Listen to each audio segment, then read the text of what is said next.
I love you. I'm sorry. The words are ordinary ink, but they bruise. The paper is folded twice, as if silence could be stacked for safety. The date is 3 months ago, close enough to feel warm. Far enough to feel like a secret that chose survival and then forgot to leave a forwarding address. Upstairs, the television laughs without us. He calls down, "Easy, unalarmed, you good?" I say yes because my mouth remembers how before my mind does. I pocket the letter. It is not heavy, but it drags the room lower. I finish cleaning things that were not dirty, so I can pretend it's still just Saturday, still a garage, still a life arranged in plastic bins and reasonable noise. At dinner, the fork taps the plate and my heart takes it as a code. The faucet squeals a thin note. The chair complains and then learns to behave. He tells me about a joke at work, about a plan for spring, about a chair we should finally replace. His voice is normal in that practiced way people use to keep the world from falling through. He doesn't know the world already shifted to one side inside my chest.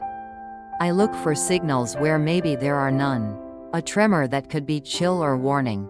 A pause that could be thought or cliff. I watch the way his eyes land when I speak.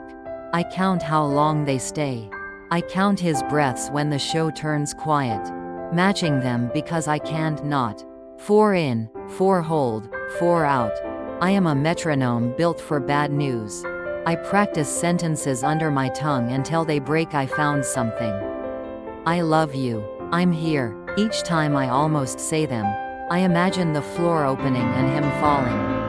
And the letter becoming not a relic but a rehearsal.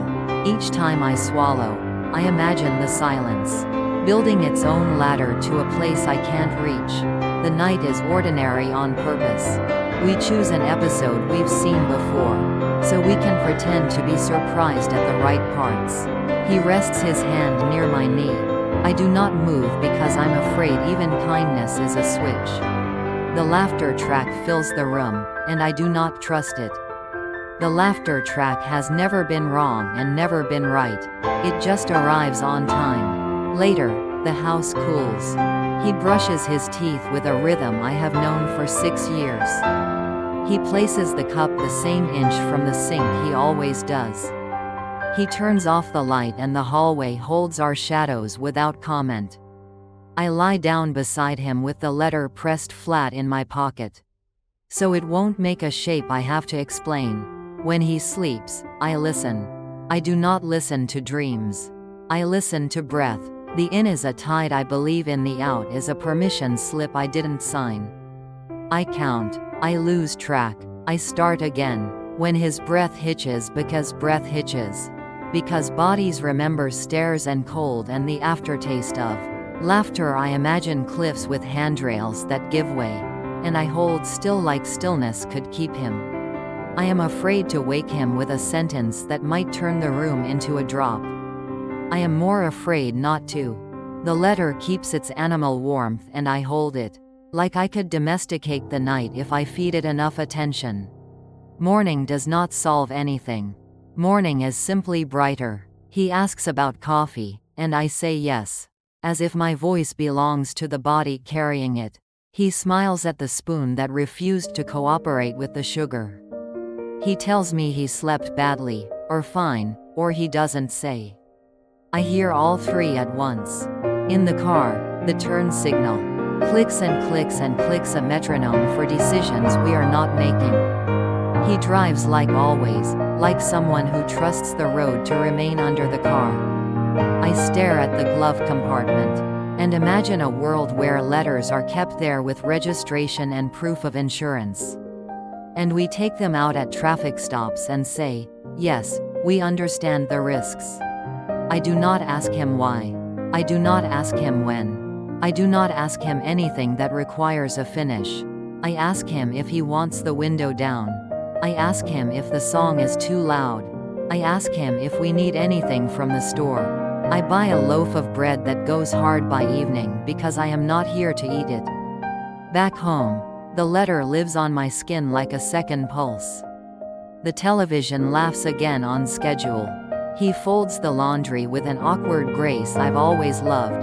He asks if I'm cold. I say no and then yes and then no again. I am a radio catching 2 stations at once.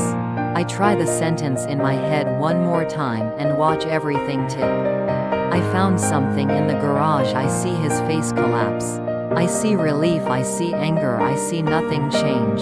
4 films in the same theater. All of them true, none of them safe. My mouth stays shut. Night arrives early because it wants to help. It doesn't. The hallway is a river of dark. He sleeps quicker this time, as if the day took its tax.